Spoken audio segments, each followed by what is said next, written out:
ইতিমধ্যে ইতিমধ্যে সারা বাংলাদেশে বিএনপির যে গণজোয়ার, এই গণজোয়ারটাকে ঠেকানোর জন্য বিভিন্ন সময় বিভিন্নভাবে এই দলের উপরে ব্লেম দেওয়া হচ্ছে। যারা ত্যাগী নেতা, আমার লোক বলেই, আপনার লোক বলেই কোনো পদবি দিয়ে দেবেন, এটা ঠিক না। যাদের অবদান আছে, দীর্ঘদিন এই দলটা করছে, যাদের অবদান আছে তাদেরকে অবশ্যই মূল্যায়ন করতে হবে।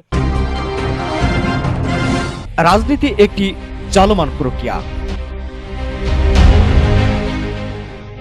সেখানে রাজনীতি যারা করে তারা চলমান প্রক্রিয়ার মধ্য দিয়েই তাদের চলতে হয়।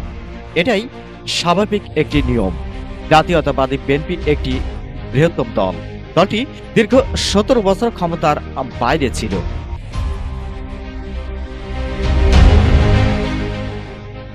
এই দলের হাজার হাজার নেতাকর্মী আওয়ামী লীগ সরকারের আমলে বিভিন্ন নির্যাতনের শিকার হয়েছেন, আবার অনেকেই খুন গুমের শিকার হয়েছে। এখনো হাজার হাজার নেতাকর্মী নিখোঁজ আছে। এই দলের নেতাকর্মী যারা দীর্ঘদিন নির্যাতিত, তারা দীর্ঘদিন পরে হলেও 5 আগস্ট যে ছাত্র আন্দোলনের মধ্যে যে গণঅভ্যুত্থান সৃষ্টি হয়, সেখানে বিএনপির একটি বড় ভূমিকা ছিল। চলমান বিএনপির রাজনীতির পরিস্থিতি তুলে ধরতে গিয়ে আরকে নিউজ 24 দেওয়া এক সাক্ষাৎকারে উপরোক্ত কথাগুলো তুলে ধরেন কুষ্টিয়া সদর হরনারপুর ইউনিয়ন বিএনপির সাবেক সাধারণ সম্পাদক ও সাবেক ছাত্র নেতা ফজলুর রহমান স্বাধীন। আসলে রাজনীতি হচ্ছে একটা চলমান প্রক্রিয়া। রাজনীতির সঙ্গে যারা সংযুক্ত থাকে তাদের চলমান কার্যক্রম করতে হয়। বাংলাদেশ জাতীয়তাবাদী দল দীর্ঘ 17 বছর ক্ষমতার বাইরে ছিল।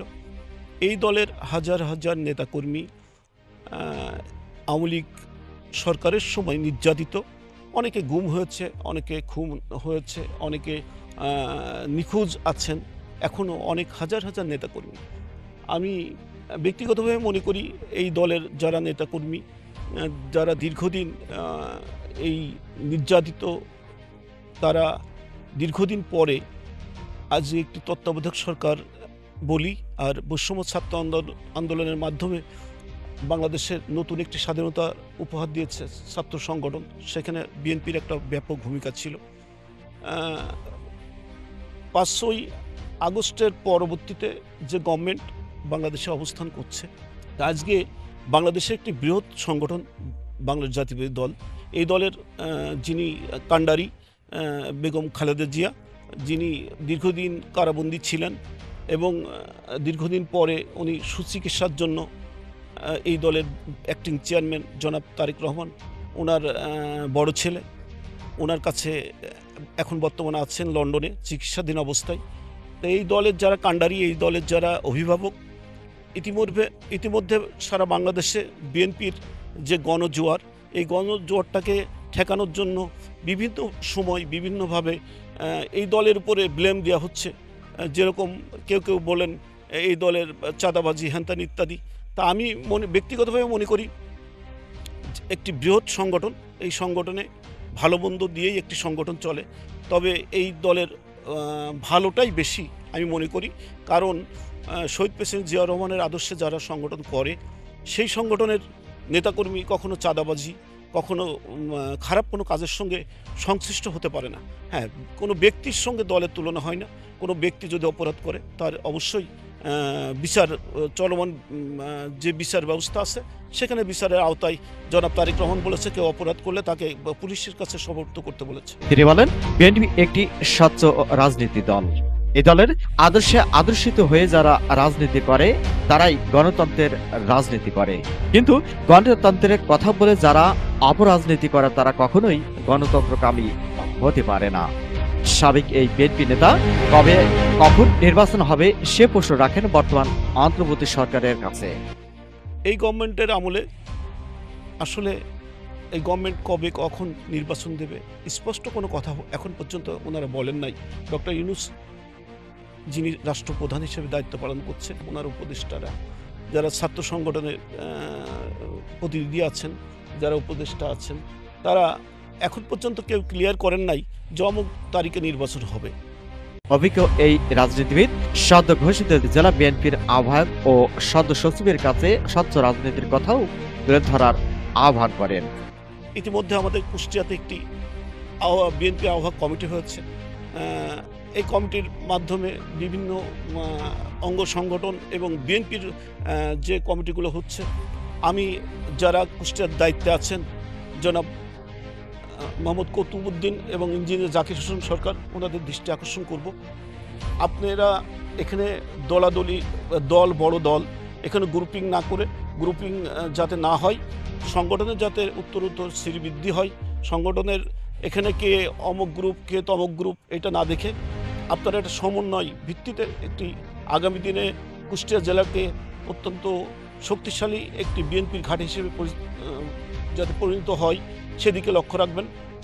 যারা ত্যাগী নেতা, আমার লোক বলেই আপনার লোক বলেই কোনো পদবি দিয়ে দেবেন, এটা ঠিক না। যাদের অবদান আছে, দীর্ঘদিন এই দলটা করছে, যাদের অবদান আছে তাদেরকে অবশ্যই মূল্যায়ন করতে হবে। আমি সারা বাংলাদেশে বিএনপির যে গণজোয়ার, বিএনপি একটি শক্তিশালী সংগঠন, সেই সংগঠনের আমি মনে করি যে আগামী দিনে এই সংগঠন আরও সুন্দরভাবে, সুশৃঙ্খলভাবে এই সংগঠন উত্তরোত্তর শ্রীবৃদ্ধি করবে, কর্মকাণ্ড বৃদ্ধি হবে।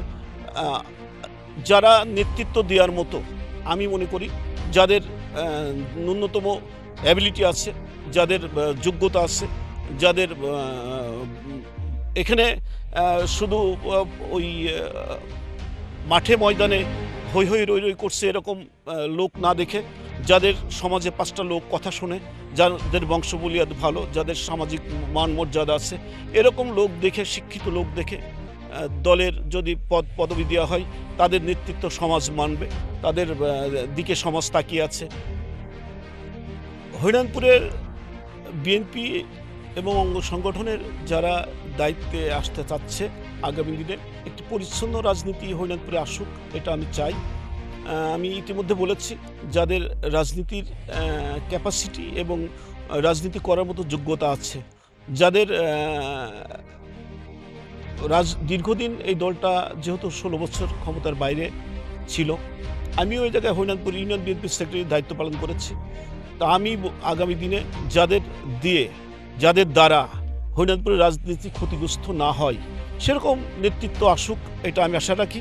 কারণ হচ্ছে যে হরিনাথপুরে একটি রাজনৈতিক রাজধানী বলে কুষ্টিয়া সদরের, সেই হরিনাথপুরের এই রাজনৈতিক রাজধানীটা ইতিমধ্যেই অনেকটা ম্লান হয়ে গেছে।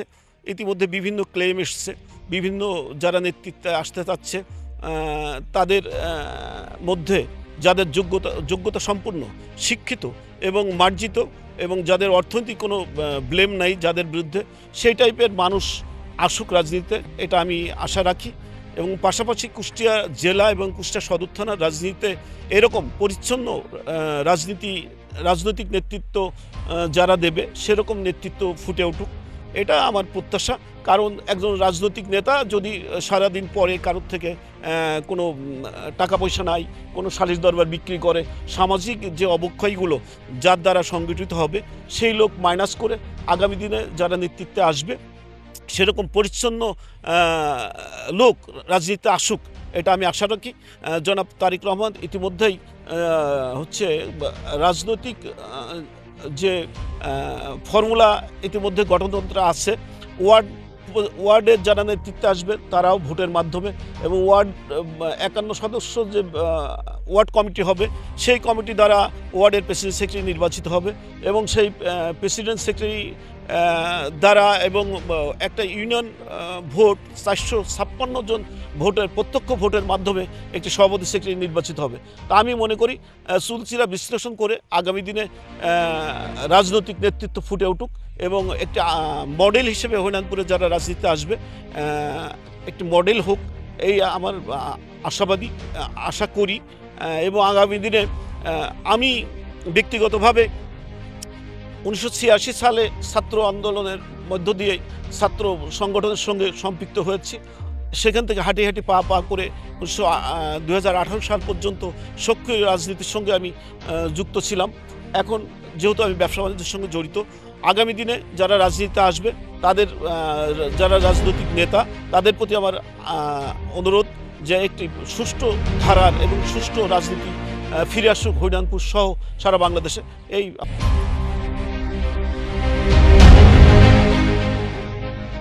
Mohammad Rafiq, RK news 24।